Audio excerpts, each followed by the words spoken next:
What does he got to say in 10 minutes? If that head cold, chest cold, congestion.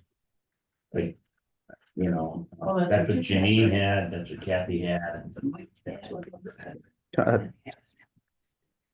Senior. Thomas. You got to say in 10 minutes. If that head cold, chest cold, congestion. You're on Like, Zoom. that's what Janine had, that's what Kathy had. You're on Zoom. Senior. Thomas. You got to say in 10 minutes. If that head cold, chest cold, congestion. You're on Like, Zoom. that's what Janine had, that's what. Yeah, I got it. You weren't, somebody else was. All right.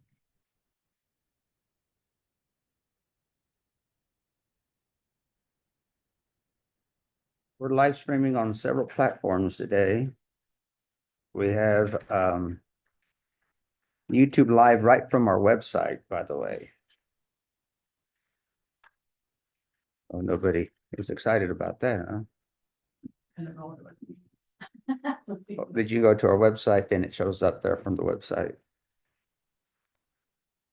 And then also from Facebook. You planning on class next week? No, sir. Okay, so you're gonna mention that today. Yes, sir.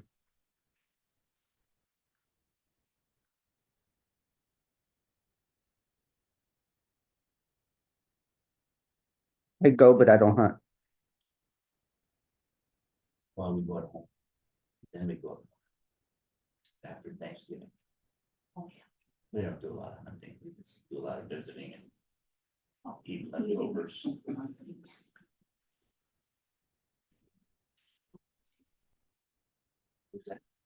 Now than there used to be. Yeah, it's right, you see them all over. No one's used to me being on time, so we're giving people some time to join. Brother David, are you cured and healed from your operation? David Sullivan.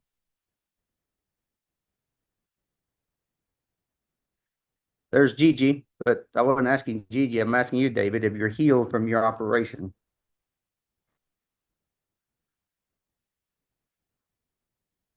Can you not? You're muted, David. Yeah, your lips are moving, but nothing's coming through as you're on mute. Can't figure it out, can you?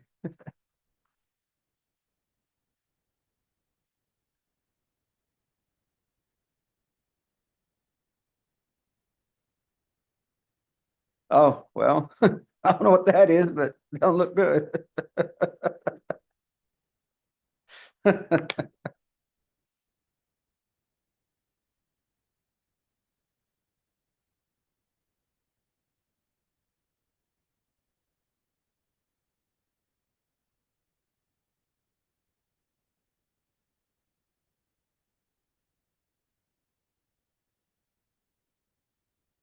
Brother Mike, how are you? Good. You call me Harry. Harry. Man, I couldn't for the life of me on Wednesday remember your name. Every time now. Oh, Harry, yeah. Harry, yeah. Well, and the more I looked at you, I was gonna say, I mean, I wasn't gonna say, I just thought the bald guy, but You say Harry. Well, nobody else would get the, they'll just say, oh, Harry, that's a different name. Oh, boy.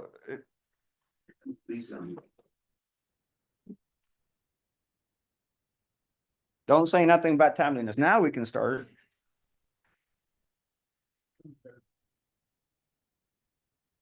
All right, Ed, I had to go to several different screens before I could unmute. But yes, Okay. my operation went well and everything's going fine. Okay, good. And you had a loved one that passed away, didn't you? My sister, yes. I am so sorry. Well, it was, it went quick, I'm still not getting them. Good one day and good one day and not the next. So, Was she older than you? yes, yes. I don't understand that. She was 7 years older than me. Yeah. All right. Sorry. Brother Kurt, good morning. Let me see, I've got everyone's muted except Kurt, but there's no noise in the background. If you'd like to mute, you may do so. If not, I'll hear everything you say. The dog's barking and all.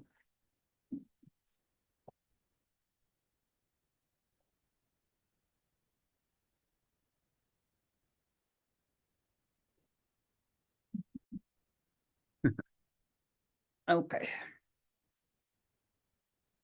Sister Lisa, how are you? Oh, she's right here. Not in Zoom land. I might get in Zoom land, but not the real. He's always been doing it.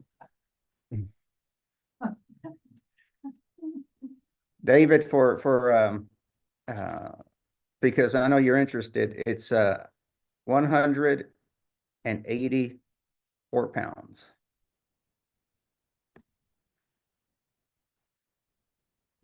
Yeah.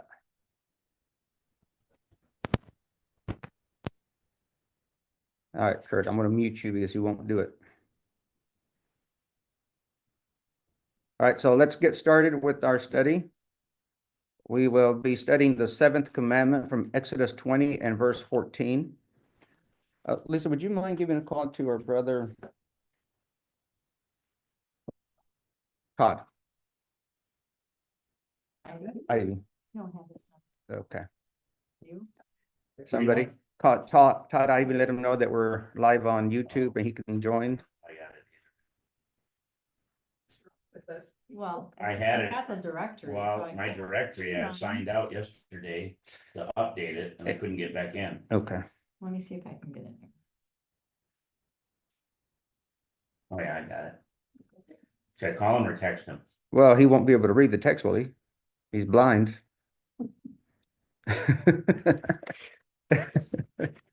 But he should, he has Alexa look for the stream.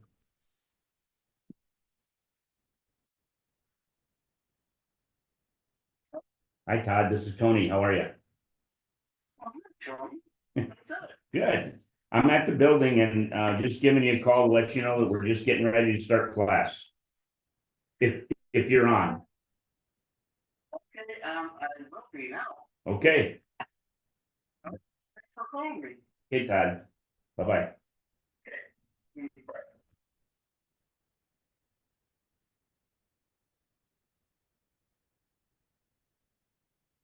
The message today is about God's plan for sexual fulfillment. And remember that we've been discussing the first few commandments that have to do with man's relationship with between man and God. And now these next commandments have to do with man's relationship with man.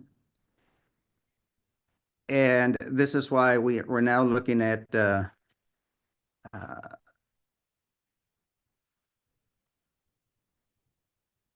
sorry. Can you see the presentation, ladies, gentlemen? They're in Zoom land? Yes. Okay. So we last two lessons had to do with thou shalt not kill. And last week's was specifically on abortion. And now we come to this topic of the not committing adultery. You know, and I guess that it would fall under the category of coveting your neighbor's property, your neighbor's wife and possessions. So verse 14 says, you shall not commit adultery. It's quite easy, at least the commandment is very straightforward. But if we were to, what we're going to do this morning, we're going to unpack this message, this commandment, to see why. Why did God command this? Since he made us sexual beings with sexual desires, why would he put a limit? Why would he put confines to this desire that we have? Well, let's first define adultery. The word adultery refers to sex outside of marriage. And this command was needed, it seems like, because the human sex drive is powerful. And I know that as we age, that starts dropping off some. For some folks, I guess for others it doesn't. But this human sex drive is an extremely powerful natural force. And I know that some feel embarrassed or ashamed for merely having the need for sex. They don't even want to talk about it. Will blush when it's spoken of in mixed company. But we shouldn't, because it's very, very natural. And I think that as time has progressed, more and more people are more open to talk about this. But I think that we have seen the fruits of parents not having this type of conversation with their children. And some of you might be some those people that your parents didn't talk to you about that, but your friends did, or you found out on your own. And that's not the right way to have a sex talk. So there is no need to be ashamed. We need to understand how God wants us to direct this force within us so that we can use it in the way that he has designed, and not in the way it has been perverted by sinful men. So there are two extremes that we should avoid. First of all, we should avoid the Puritanism rather, where sex is not even talked about, like if it didn't exist. You know, babies come from somewhere, but nobody knows from where. It's never talked about. It's connected with something dirty, base, and somehow unworthy. And like in the Muslim world, men are the ones that can be promiscuous and enjoy the act, but women are not allowed to enjoy sex. And then the other extreme is worldliness, where sex is everything, where the stimulation and gratification of our sexual appetite is a focused and primary goal, as if I guess it's just made dirty, dirty. So the Bible does teach the proper use, and forgive me for that typo. I should not say the proper us, but the proper use and role of sex, so that it can be carried out within the confines of God's command. Use and role of sex so that it can be enjoyed physically, emotionally, and spiritually to its maximum. And I purposely use the phrase to be enjoyed spiritually, physically, emotional, and to its maximum. Because again, if the fulfillment is not there the way it should be, then that will lead to adultery. Some might not believe that there should be fulfillment spiritually, physically, and emotionally, because maybe they've never experienced it. But indeed, it can be experienced, it can be attained. So to be fully satisfied sexually requires that we obey God's commands in the Bible concerning sex. No one ever became sexually satisfied or sexually at peace with themselves unless they obeyed God's will. Now, some might think that they become sexually satisfied by doing things their way, not God's way, but it doesn't work that way. It's really, they're left with emptiness and shame. For example, it's been said of Hugh Hefner, when he had his Playboy mansion and all those Playboy bunnies, that he was living the life, but he died an empty shell. there was nothing there. All he was doing was satisfying his carnal pleasures, but there was nothing that could be said for his emotional and spiritual satisfaction or gratification. He just died an empty shell. So, what does God say about sex? So you can see on the screen that there are rules about sex. There are three basic rules, I believe, that we can see very clearly from the scriptures. First of all, it should be within the marriage covenant only. This is why thou shalt not commit adultery. Adultery is committed when sex is had outside of the marriage bond after somebody has been married. There's another word for having sex before you're married, and that's called fornication. Both of these acts fall under the heading of immorality, making things immoral. But let's talk about this adultery business. The first rule: sex is for the enjoyment of a husband and wife within the marriage bond. Sex comes after marriage and not before. Now, it's easy for us, or at least for me to say that. It is easy for all of us to say this. We read it in the scriptures, we know that, but many of us have come to a marriage not having fulfilled this commandment, not having obeyed it the way we should obey it. But nonetheless, it's still what God says. And this is why we should teach our children these things, so that they can obey and remain pure. Because what do you think would be a problem or an issue if our children, well, let me put it this way.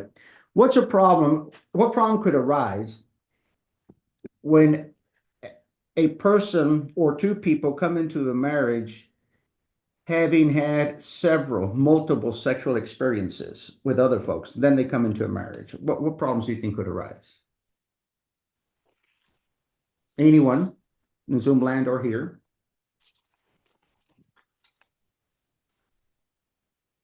STDs. Okay, disease. Right. Compare that person to other persons that they've had and Okay, their experience with other people, or it just goes on in their head that they. all right. So what our sister said, you might not have heard her, there could be a comparison between the actual partner with previous sexual experiences, or even think about other partners during the sexual act, right? Anything else? Mistrust. Mistrust, oh yes. Jealousy. Jealousy. Mhm. Yeah. And in the age of social media now, where people are connecting with friends that they've had from years past and even past relationships, this mistrust that I guess, I don't know who mentioned it, but this mistrust that was mentioned could even come up in a discussion. Was this somebody you hooked up with in the past? So there's wisdom in what God said, obviously, and this is one of those areas that he is. We should listen. All right. So and listen to the way I'm going to say this.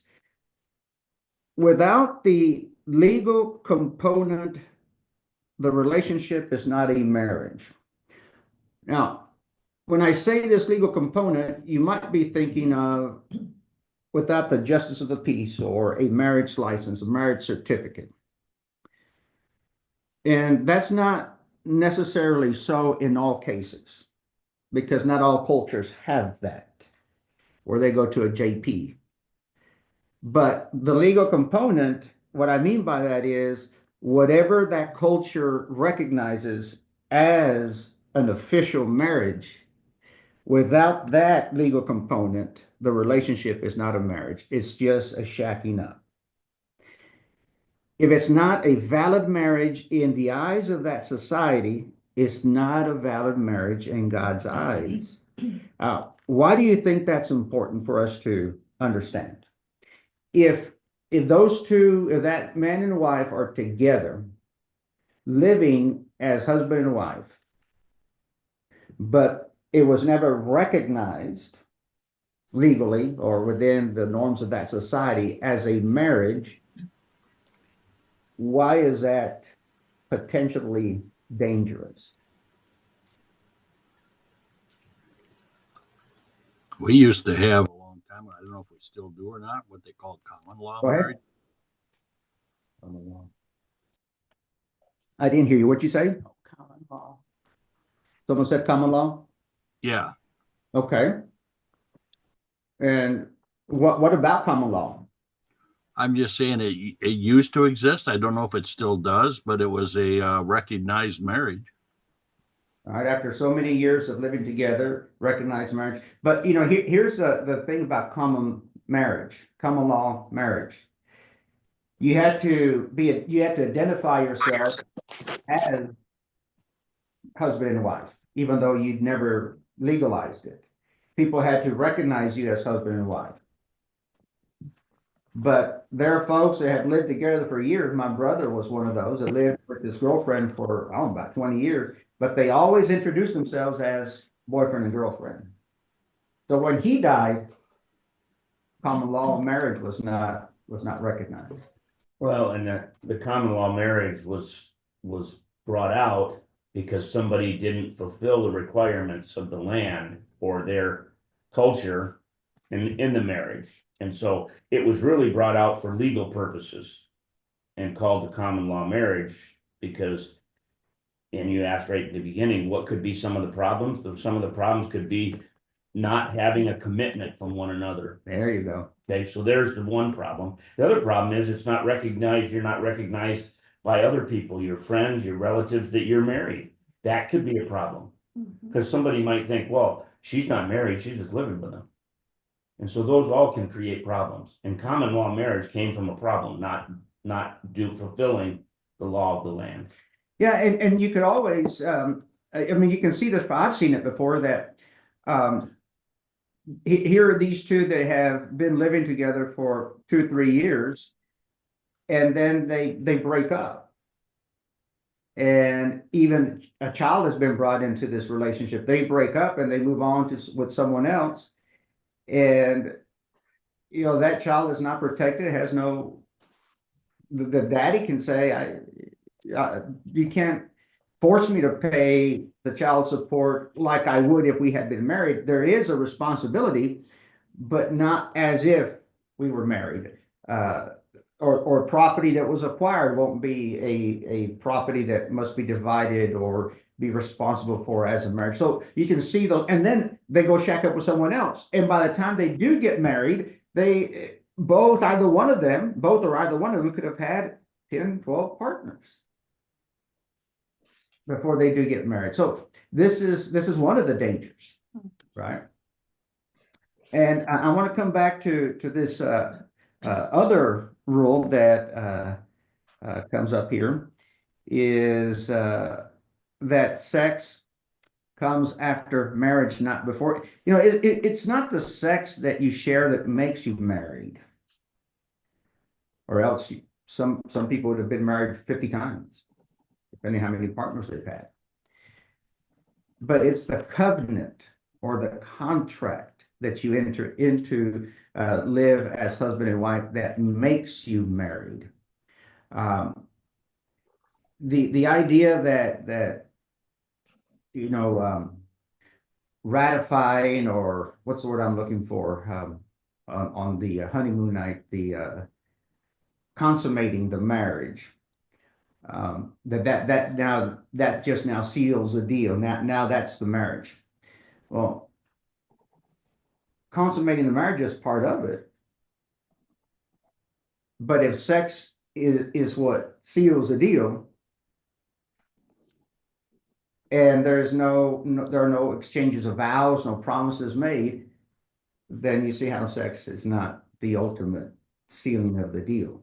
It's a whole package of things, right? So sex before marriage, or sex with someone who is not your marriage partner, is sin. It is called adultery. This is first called fornication, when you have sex before you're married, and then after you're married and you have sex with someone that is not your marriage partner, is called adultery. Anything that somebody wants to add before I move on? Just one thing, I can remember one time talking with a Christian, and about a marriage, and they felt like they were married in the laws of the land. They chose to get a divorce for financial reasons Nah. and tried to bring out that they were still married in God's eyes. Because their social security would have been better or Or tax whatever. reasons. The Yeah. business they were in, whatever. Yeah. And so, human beings try to play games. But God was very strict in what he said, and God instituted that relationship. And he said it's between a man and a woman. And in Hebrews, he said, marriage is honorable in all, and the bed Is undefiled. defiled. There in Hebrews. Yeah, And then I've also come across where a couple realizes that they don't have a right to be married to each other. And they're so heavily financially invested that they decide, well, we're going to get a divorce because we don't have the right to be married, but we're going to live in the same house, just separate bedrooms. And I say to them, well, that's where the term nightcrawler came from. It's not wise to live in the same. If you're going to be divorced, you're divorced. Just move on. All right. Now, we cannot be completely fulfilled sexually if we're going to disobey God's rules, law about sex. And this is why I have here that God blesses sex within a marriage. Within marriage, the couple is free to express themselves sexually without fear or shame. Some people have trouble accepting the sexual freedom God gives them within marriage. But human sexuality is one of the few things that human sexuality is complicated and mysterious to begin with. However, let's read Proverbs 30 and verse 19. Human sexuality was one of the few things that Solomon could not quite understand.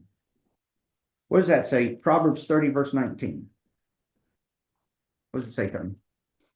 the way of an eagle in the air, the way of a serpent upon a rock, the way of a ship in the midst of the sea, and the way of a man with a maid. Yeah. So what was the first thing that he mentions? And verse 20 goes on and says, such is the way of an adulterous woman.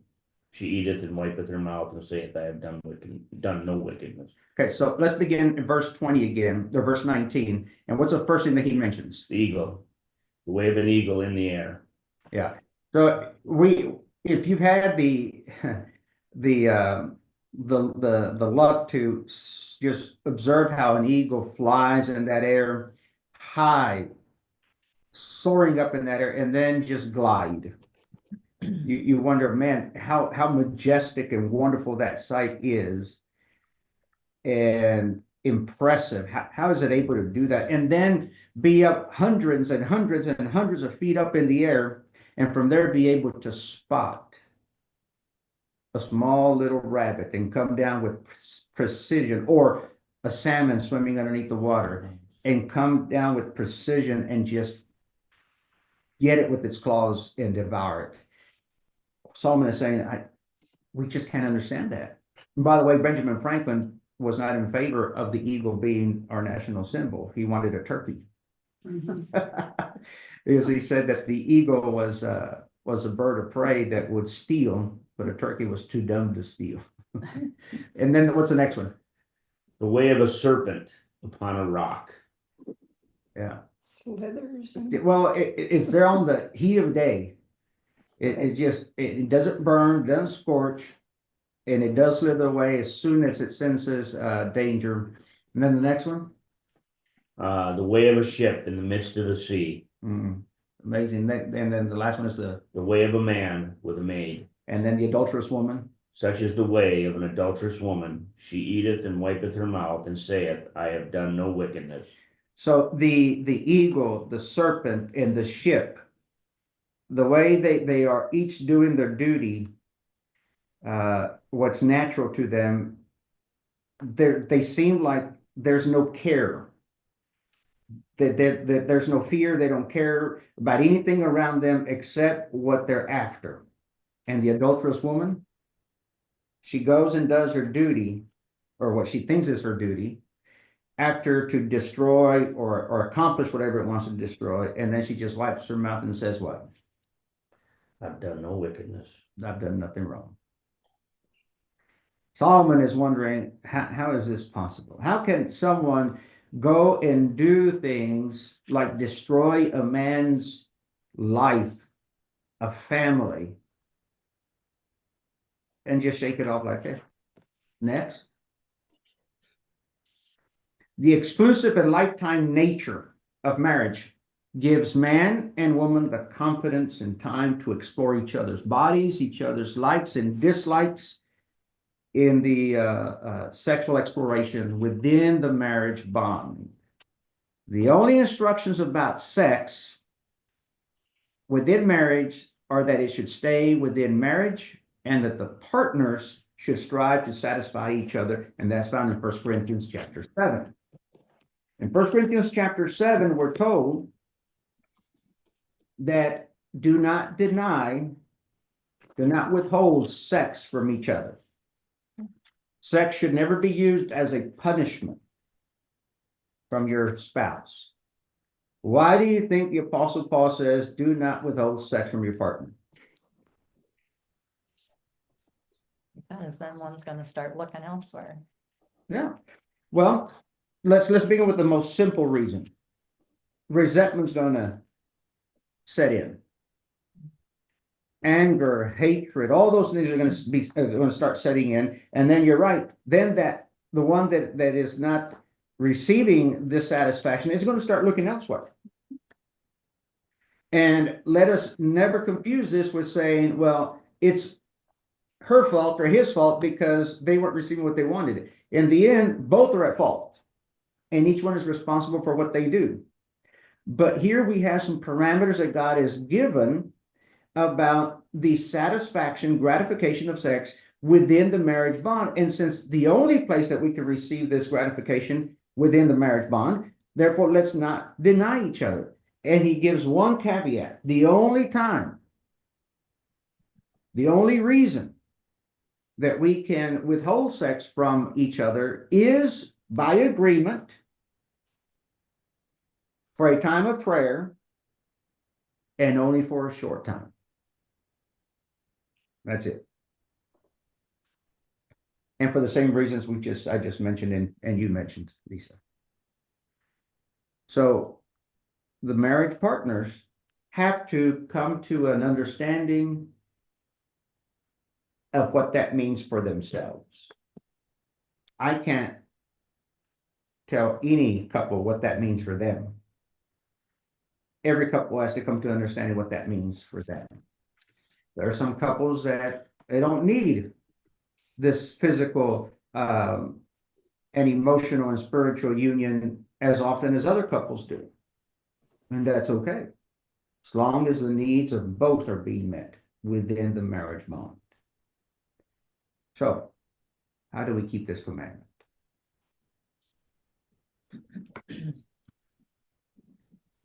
Doing what God says. Well, by doing what God says. Right. By the law. Submitting to one another. Yeah. And, he makes it clear that a woman's to have her own husband and a wife is to have, or a wife's to have her own husband and the husband to have his own wife. And they're not to defraud one another. And When you say defraud, break it down for those of us that don't speak King James. well, to defraud is to cheat somebody out of something. And Wait, so, cheat somebody out of something, out of what? out of sex. Okay. And that's what he's talking about. He's, and listen, everybody in here has probably been married, okay? Or are married. And, there's times when husbands and wives don't get along, they have an argument or something. Well, he's saying, listen, you don't have the right to cheat your husband out of a desire, and he don't have the right to cheat his wife. And so, don't do those things because they will lead to the temptations of one or the other. Right. And as Ed brought out, one isn't wrong, they're both wrong. There are so many perversions to what God has commanded, this sexual union. There's this idea of polyandry. And that's where both the husband and the wife agree that either the wife can have another man, and this doesn't mean that both men live together in the same house and share the same bed with the same woman, but the woman is allowed to have another sexual partner. And both of them are okay with that, or vice versa, because they just can't accept the fact that we're just going to be limited to one sexual partner. But this commandment is for everyone, for both man and woman, for both Christian and non-Christian. It's for everybody. People just cannot believe that God wants them to experience sex only within the marriage, and that once they marry, they will have sex with only that partner. And that's it for the rest of their lives. This isn't an idea that's often reflected nor accepted within our society, within our culture. I mean, our sister here is often, or has in the past, talked about the hippie times, love and peace, and having our brains soaked up in alcohol and fogged up with marijuana. It, free sex, right? That's just how we Not me. express. Do what? Not me. No, not you. Oh, No, but that was a time of But that that era, was- right? Yeah. Or what was happening in that era, that it was just, how do you express love and peace? Just give it up to whomever, right? But that's not what God wants. And that sexual revolution and explosion of that time, it wasn't the first time, it was in the 20s as well. The 1920s, and it was in the 1800s, and it was in the 1700s. It's always been there. You go back to the Corinthian times, to the Roman times, to the Greek times. It's always been there. As long as man decided to rebel against God's laws, this has been a problem. Go to Sodom and Gomorrah, the days of Noah. It's always been there because man has decided his way is better than God's way. Now, what about if you're single? How do you satisfy your sexual urges? Now, this is a dilemma, isn't it? Well, let me first of all say that if you're single,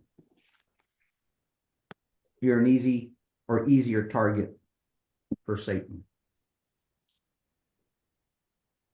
When you're single, you have a very difficult burden to carry in order to remain pure. The lack of intimacy, affection, and encouragement from a marriage partner leads to loneliness, resentment, anger, even despair, and depression for some. And maybe not for all, but I would say for those that are young and are desirous of a relationship, and even older folks that are still in that stage of life. So many times, somebody coming in late. Many times, those feelings will lead us to act out sexually as a way of filling this void. Casual sex, pornography, even homosexuality, lesbianism, as well as other forms of sexual perversions can become great temptations. But remember that no matter how great the release and pleasure of these activities may be, they destroy our ability to find sexual fulfillment as God has willed it. These things are forbidden. That's just the way it is. So if we have the ability, the opportunity, the right, and we need this sexual fulfillment, then we need to find a partner that we can marry. to fulfill these urges. I've known of people that were married for 60 years and became a widow or widower in their late 70s, early 80s, and remarried. Didn't do it for sexual reasons, but did it because they needed the spiritual and the emotional companionship. And that's good. Now, their children and grandchildren, they didn't appreciate that, but they weren't going to be there to give them that partnership that they needed. So what about if you're married? You were saying don't defraud each other. Well, that's what I have here. Find the true road to sexual fulfillment, what works for each partner, for each marriage, what works for you, and be happy with that. Talk to each other. Have open communication. Most men, when asked, usually complain that they don't have enough sex. And there's a reason for it. Men are wired differently. Men think that the fulfillment to our sexual needs is quantity, and women it's quality. So there's a difference there. And that's why we need to have, well, somebody didn't like that. They left. So we need to have discussions. And this is again to avoid adultery. Now, there's a payoff method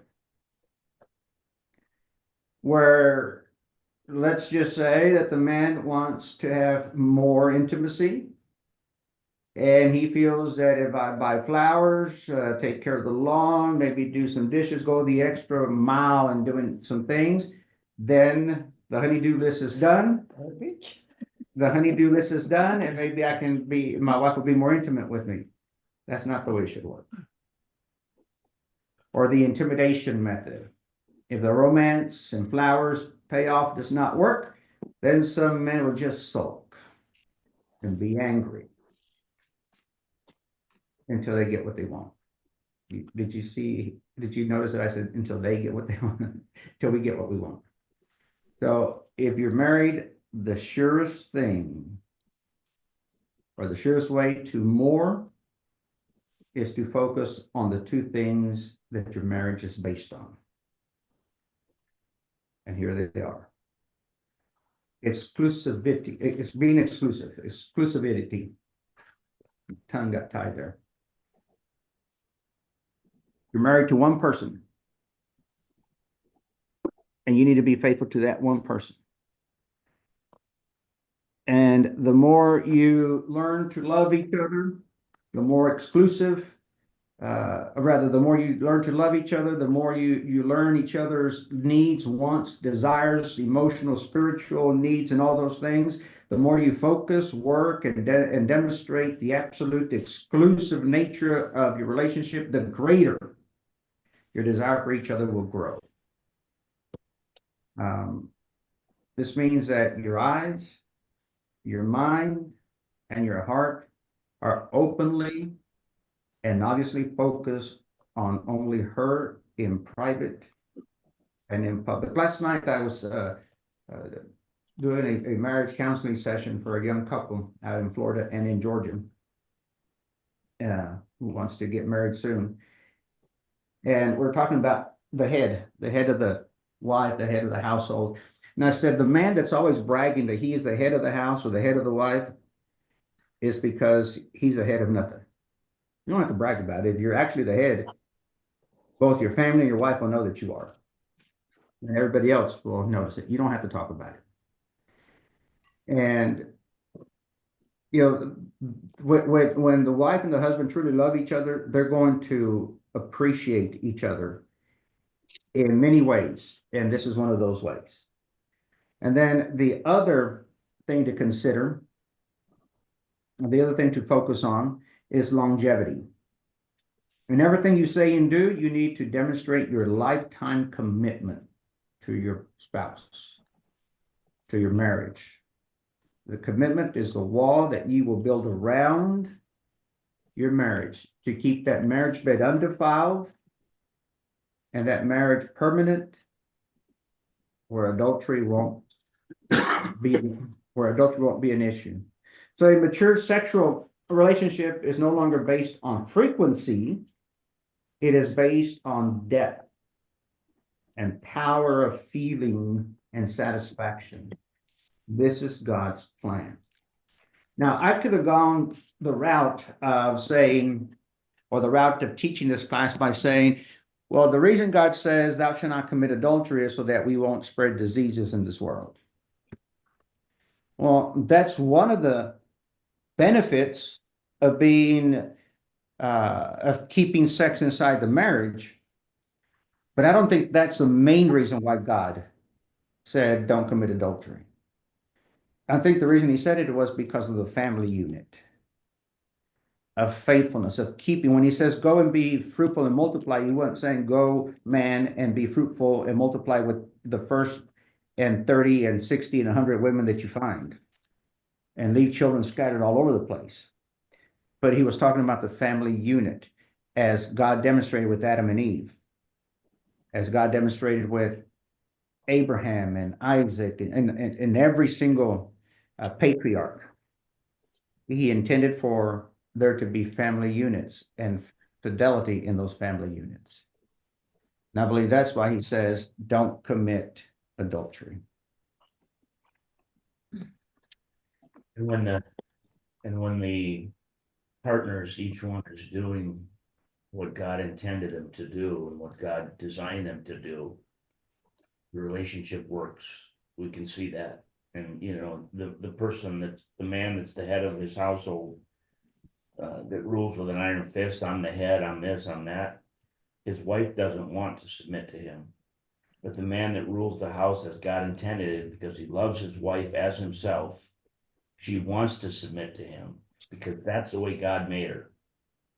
And so it works according to God's plan, and it doesn't work when man messes it up. That's right. Got a question on the screen. And the question is asking, can a person be happy in a marriage without sexual intimacy? There's no right or wrong answer to this, because there's many factors that factor in, forgive the redundancy, but many factors that factor into this question. Because it all depends. It depends if at first it was a loving, giving, genuine, all those things type of relationship, and then sickness set in, or disease, disability, or something, you know. So maybe yes. Another could be that they just fell apart, and there won't be satisfaction and happiness in that marriage. So the question is asked for us to consider several scenarios. What do you think? Can a person be happy in a marriage without sexual intimacy? I think absolutely. I mean, you brought up the circumstance where the elder couple, one died and the other one remarried, not for sexual intimacy, but for companionship and spiritual what are we called? Okay. So yeah, and I think even beyond Emotional that, and spiritual partnership. yeah, I think when God instituted this relationship, and when person is young, they have the desires, when they find a woman that they love, it's a physical thing driving that more than the actual love that we see in a marriage 25 years later or 40 years later. Okay, because God, that's the way mankind is made. But as we grow, as we get older, we learn and what really love is, and loving one another and wanting that companionship and wanting to be together and wanting to do things together, not because of a sexual desire, but because that's our partner and that's who we want to be with. It's on a different level. Yeah. And so I think absolutely, I think older couples, I mean, God made our body to be decaying from the day it was before, the day we were born. And so we get to a point where our bodies don't function the way they did, but that doesn't mean that we can't still have a great relationship. So with that answer that you gave, the question on the screen now is it possible to maintain the early sexual excitement in a marriage throughout a lifetime? Is it possible? Is I'm it sure- possible to maintain the early sexual excitement in a marriage throughout a lifetime? It may be for some, and it may not be for Yeah, others. exactly. All right, so here's the follow-up. How? You fell into that one. Well, it's your body, I mean, when you get older. You're right. Can you do things that you did when you were younger? Oh, your body is made different or functions different, or I don't know. Yeah, well, if you're 60 years old, don't marry an 18-year-old, right? Exactly, that's what I would say. Because there'll be expectations that you won't be able to meet. Right. All right, so thank you for being present and participating in this study. Is there anything from Zoom land, YouTube land, Facebook land that you'd like to comment or join in or say something about this topic? Yes, sir. We would do well to look at God's creation, the whole creation, because many of the animals that God created mate for life. They've proven that, you know, especially in the bird families, they mate for life. And they never go outside that. And you know that a black widow never commits adultery? She just kills her partner. She's a murderer. And finds another one. All right, so next week, we will not be meeting due to Thanksgiving, but the week after, we'll be back going into the 8th commandment. Thank you very much, and I know that this is one of those topics that a lot of us, or a lot of folks don't like to talk about. Thank you for bearing and putting up with the discussion. God bless. Until next time. I went to the state, just, you know, this was bring up a whole different afternoon, you know, is some. Bye, some David. People have really bad. I was waiting for your comments, David. And things happen really bad.